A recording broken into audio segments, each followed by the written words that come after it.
समाचारों तरफ नजर करिए तो पश्चिम बंगाળના મુખ્યમંત્રી મમતા બેનર્જીએ ઇન્ડિયા ગઠબંધનની હાલની હાલત પર ટિપ્પણી કરી છે। તેમણે કહ્યું કે જો તક મળે તો ઇન્ડિયા ગઠબંધનનું તે બંગાળથી જ નેતૃત્વ કરશે।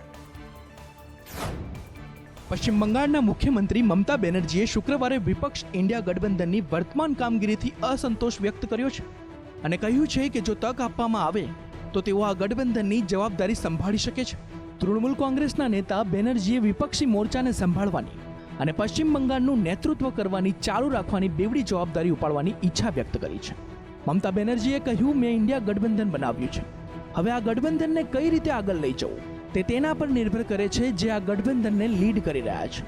આ સાથે જ મમતાએ કહ્યું કે હું બંગાળની બહાર જવા માંગતી નથી, પણ હું ગઠબંધનને અહીંથી ચલાવી શકું છું।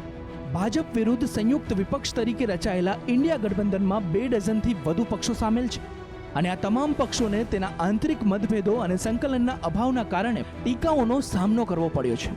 મમતા બેનર્જીની ટીએમસી સતત તેમના નેતૃત્વ હેઠળ ગઠબંધનને લાવી દેવાની હિમાયત કરે છે, એવી દલીલ કરે છે કે તેમના નેતૃત્વમાં ભાજપનો વધુ સારી રીતે વિરોધ કરવામાં આવશે।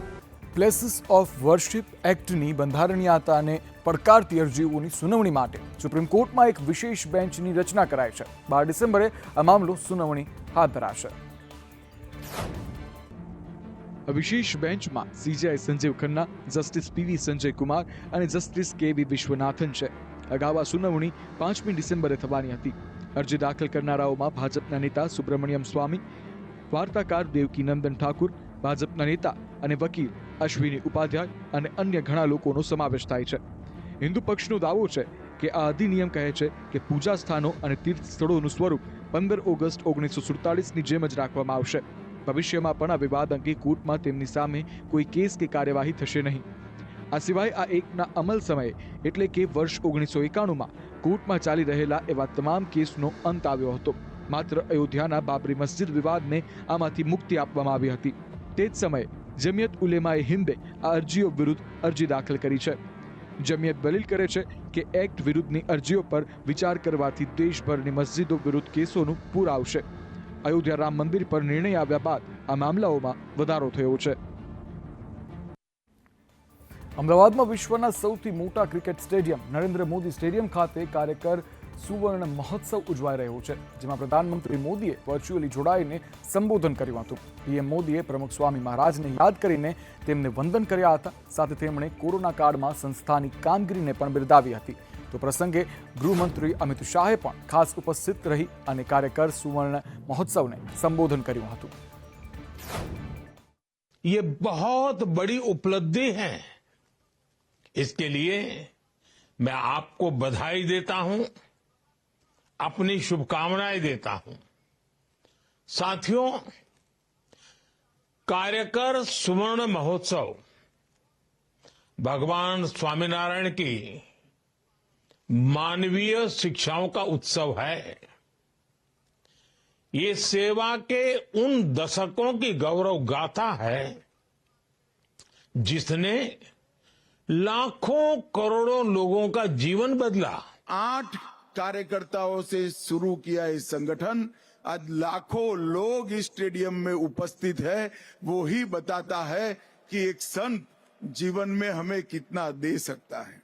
मैं भी संगठन का व्यक्ति रहा हूं। एक छोटे से बूथ अध्यक्ष से लेकर मेरे संगठन के राष्ट्रीय अध्यक्ष तक मैंने काम किया है। संगठन करना कितना कठिन है वो मैं जानता हूं। ઉત્તર પ્રદેશમાં સિઝનનું પ્રથમ ધુમ્મસનું યલો એલર્ટ જાહેર કરવામાં આવ્યું છે। બીજી બાજુ જમ્મુ કાશ્મીરમાં પારો માઇનસમાં પહોંચી જતા જમ્મુવાસીઓ ઠૂંઠવાયા છે। જમ્મુ કાશ્મીરમાં વધતી ઠંડીના કારણે પારો માઇનસમાં પહોંચી ગયો છે। જમ્મુના 2 જિલ્લા અને કાશ્મીરના 9 જિલ્લામાં પારો માઇનસમાં નોંધાયો છે, તો શ્રીનગરમાં પણ પારો 4.1 ડિગ્રી સેલ્સિયસ પર પહોંચી ગયો છે। પંજાબનું આદમપુર મેદાની વિસ્તારોમાં 3.8 ડિગ્રી સાથે સૌથી ઠંડુ શહેર બન્યું છે। ત્યાં જ રાજધાની દિલ્હીમાં આજે સવારે 7.1 ડિગ્રી તાપમાન સાથે સિઝનની સૌથી ઠંડી સવાર રહી હતી। તો મુંબઈ, દિલ્હી અને ઉત્તર પ્રદેશના ઘણા વિસ્તારોમાં સવારે ધુમ્મસ છવાઈ ગયું હતું। વધતા ધુમ્મસના કારણે ઉત્તર રેલવે 28 ફેબ્રુઆરી સુધી 77 ટ્રેનોને રદ કરી છે। તેમાંથી 36 ટ્રેનો દિલ્હી ડિવિઝનની છે. હવામાન વિભાગના જણાવ્યા અનુસાર વેસ્ટર્ન ડિસ્ટર્બન્સના કારણે 8-9 ડિસેમ્બરે દિલ્હી, પંજાબ, હરિયાણા, ચંડીગઢ, આસામ, સિક્કિમ, મેઘાલય, ત્રિપુરા સહિત 17 રાજ્યોમાં ધુમ્મસ રહેશે, જેના કારણે મેદાની રાજ્યોમાં ઠંડી વધશે. તો આ સાથે પશ્ચિમ યુપીના ઘણા શહેરોમાં ગાઢ ધુમ્મસ છવાયું હતું, તો વિઝિબિલિટી 150 મીટર રહી હતી.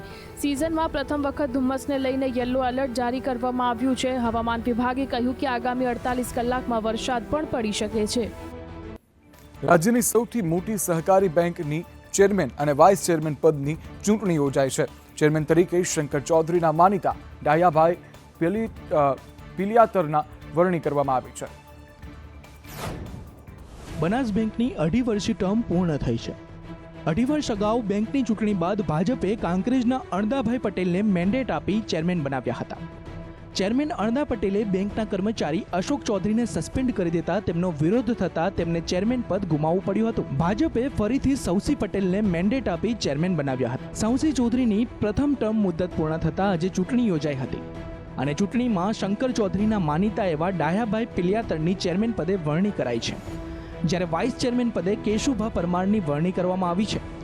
ભાજપ પ્રદેશ ઉપપ્રમુખ કૌશલ્ય કુંવરબાએ ચેરમેન અને વાઇસ ચેરમેનની ચૂંટણી માટે બેંકના ડિરેક્ટરોના સેન્સ લીધા હતા.